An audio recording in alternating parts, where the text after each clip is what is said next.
qarshii 13,500 saniyyuu jechuun osoo micoon isatti sagalee erguu baatte osoo inni sagalee micoon isatti ergite san isaanitti erguu baate qarshii 13,000 sanuu hin amanan jarri. Dhibbaan dhibbatti jechuun maal jedhanii itti himanii micayyoon of ajjeeste jedhuun miti quba qabdaa'ii jedheen abdiin kun firaankii na gochaa jira see jedhe achumaan lakkoofsa moominaa naa ergi jedhe moomina sunniitii abdii sani lakkoofsa ishii hin erginaaniif ishii wajjin gaafa haasa'uu si waliin haarii walitti qabdii miti sababa keetu of ajjeeste kanaan jette jedhe. Achumaanan hin haare jedhe naa harsite jedhe achumaanan sagalee micayyoon biyya galaan jiraa birrii 13,500 moominatti kennee akkam biyya ga'e naa ergi jedheeni atis naa yaadachiisi jettee irratti qabde tokko itti erge jedhe sagalee san itti ergee micayyoon akkana naan jettee isaan irratti irree immoo sagalee qabde jedhe naasiriinillee afootillaa jedheeni dhiisadha. Naan lolu jedhe bakka jechuun micayyoo isaan nama micayyoodha nama gaarii ta'an fakkaatanii tana hamaa godhanii harrabsifaa jedhuuni ofiifuu niitiin abdiitunillee na harrabsite abdiin kunillee na harrabsa yeroo baay'ee.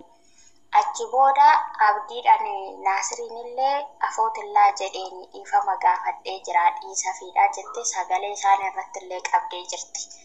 Achi booda gaafan sagalee sana itti ergu birriidhuma sana manakkalaa waan ishiin isaan biraa qabdu birriidhuma 13,500 ishiin mucaarratti sagalee qabde sana manan garuu birriin 28 bira jira qabatamaan kan inni beeku. Ilmi namaa bineensa ta'ee jira garuu beektaa wanni isaan asirratti nuti wanti dogoggorri isaan gidduu jiru beektaa. Ergamoonni akkanaa kan huccaan akkanaa jiraatu ta'e isaan biraa bahuu qabdi ture beektaa micoonni ta'e. Micoonni adeemtole hin gorsaa ture jedhe inni nama akkanaati inni nama akkasii jedhee amala isaa fedhachuu gorsaa dubartii sanas yeroo tokko dhiirumaa dhiira barii gadi qabeessi lolurra dhiiraa haasitti tottolutu siif gaarii sitti fakkaataa jira. Manni akkasuma garuu maal joo sagalee bilbila ishee keessaa argame kan inni abdiin kun micoota haasa'uu dhageessanii fura qabatanii jiru dhugaa rabbi kisinitti. Amma bilbila ishee isaanii amma naasir kana harkaa qabamu abdii kana harkaa qabamu. Bilbila ishee isaanii bakkuma reefu micayyoo argame waajjira poolisii fidanii naasir kanatti kenname bilbila lama qabdi tokkoon banamne tokko qofatu banama.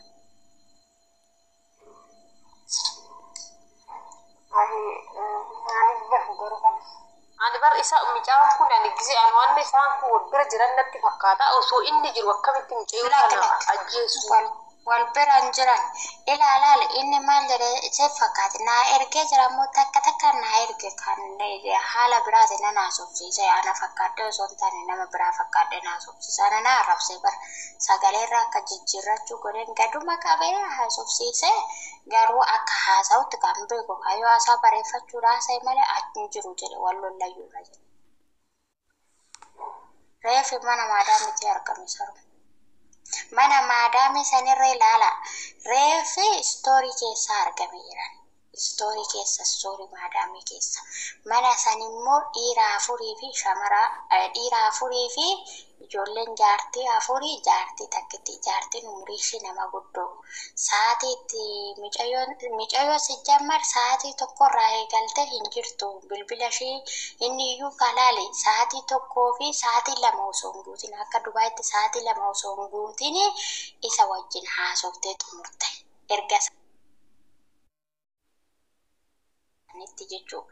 Namichi immoo ishiin bira hojjattullee sa'aatii 3 irraa kaasee hin argine biyyan galanuu jettee sarraatanyaa biraa fudhannee jedhe namichi mana mucaan ishiin bira hojjattu jechuudha dhiira kan waan baay'ee keessa gadi waan hin beekan malee.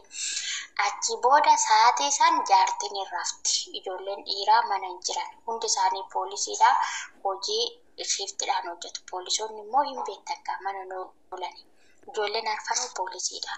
Namichi himimmaan buusee jechuudha. Mucaan jaartii ishiin maaliif natti hin himini akka paaspoortii ishiitii fi maallan ishii kun hundi bakka biraa jiru osoo natti himtee jiraattee funyaan qabeerraa fuudhaaf ture jedhee himimmaan buusee boo'ee jedhe Naasir kun jechuudha. Innaatu reeffi silaa mucoon tun kan of ajjeesuu qabdu kilaasii ishii keessatti. Kilaasii ishii cufaadha jedhan. Poolisoonni hin seenna jennaani lakki nama biraatutu keessa jira. Mucoon biyyan gala jette mucoon biyyan gala nuun jennaan nuti sarraatanyaa biraa fidannee jedhan. Kaameraan hin jiru. Manni kaameraan qabdu. Hundumaafuu garuu yaali namni tokko beektaa amma isa sanillee micaalillee miskiina waan ta'eef yaal jidduutti ijoollee tana lamaan addaan kutanii amma laalli kan ajjeechaan kun cuntu dhufiifi sufa ajjeechu. Inni maal jedhe si fakkaate hawwii amma laaletta ajjeechi inni jedhee fi wanti bilbila ishee keessaa argame tokko. Raamni dodola asaawalee kootu seenaa Yoggaasaan bira dhufte na arrabsitii jedhe na arrabsitee bilookiin hagooti jedhe. Akkuma san immoo abdiin kun maal jedhe sagalee irratti qabaa ture seeti. Ilma haadha keetii jedhiin haadha kee harreen haasaltu jedhiin haadha kee akkas haa ta'u jedhiin akkasuma jette sagalee akkasumatti akkasii jechisiisan. Abdiit akkas jedhe sagalee irratti qaba. Ishiin illee akkasuma jettee sagalee sarara Naasir kanarra qabdi. Himanni inni himatee fi gochaan isaan gochaa turan tokkuma kan mala. Inni maal jedhee waggaa isaan ani kan dha'ibe waa tokko dha'ibe erga ofii isaatii meeshii qabaate ijoollee kana lamaan maal isa daangisini maalitti rakkate. Akka nama niitii qabutti maal wajjin haasaa micoobee hin jannajjana. Abdiin kun qabbanee tana hin jannajjanaa bara. Bicaa kanarraan jala adda baasuu di mana kaya semua dengan bukan meja jana jani di mana kaya dhugaa rabbii hin jana qoxiidhuma jana hadii balaqa jechuu maal go suura isaatu profaayilii godhatte jedhe suura isaa maa profaayilii godhatte inni jennaan maal jettee sitti fakkaata maal abbaa keetu si galche jetteen wajjiniin achi taane wajjiniin akkas wajjin taane akkas wal godhaa bulle jetteen.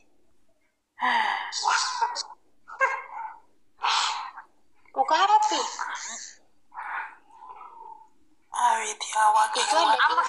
Naa godhaa malee jechuu dhiifamarree naa godhaa malee jechuu akka dubartiititti micayyoon badii guddaa qabdi. Badii hangana jedhamne qabdi micayyoon. Leef tokkoffaa ishii maaliif kana hunda bira keesse?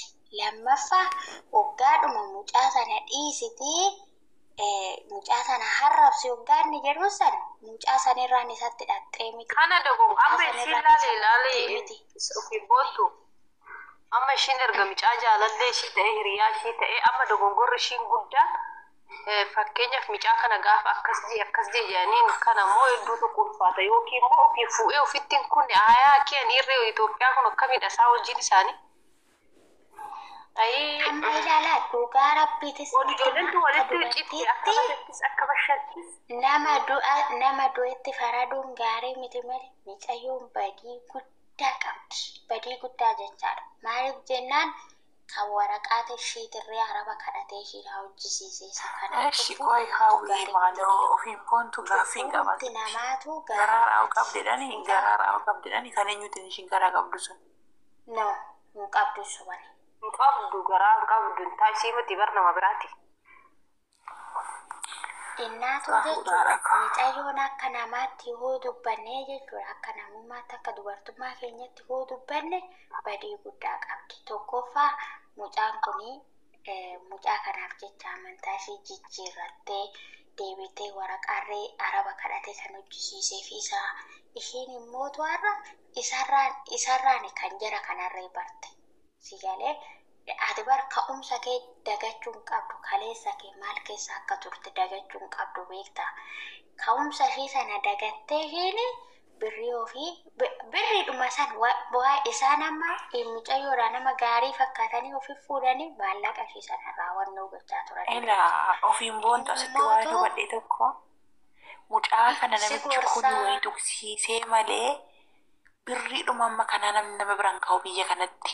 Namun tabbaan barbaade baadiyyaa keessa yooni nagaraaf yooni nagaraaf ji'a sadaffaa keessa jechuun ji'a sadaffaa keessa jechuun kan balbalatti cufatan sun ji'a sadaffaa keessa beeti yoo akkanatti laatu namni fayyaa qabu atummaan tuhumee oogaa dubbanne namni fayyaa qabu abbaan ishee immoo wayii tokko yaade asitti immoo wayii yaade niitii dhumta abdiin suni naanni mucaa kana janajjanu yookiin janajjanii yeroo inni wajjin ciisu qarshii dhumarraa nyaachuuf beekaa walii galeen akkana maali kun saroonni maali kun warri badii jechuudha.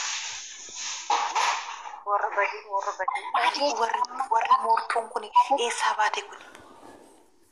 akkanatti fakkaatutti jaartii abdii tajjeessan jechuudha. Maaliif haasaa boontuu keessatti waan kan namarraa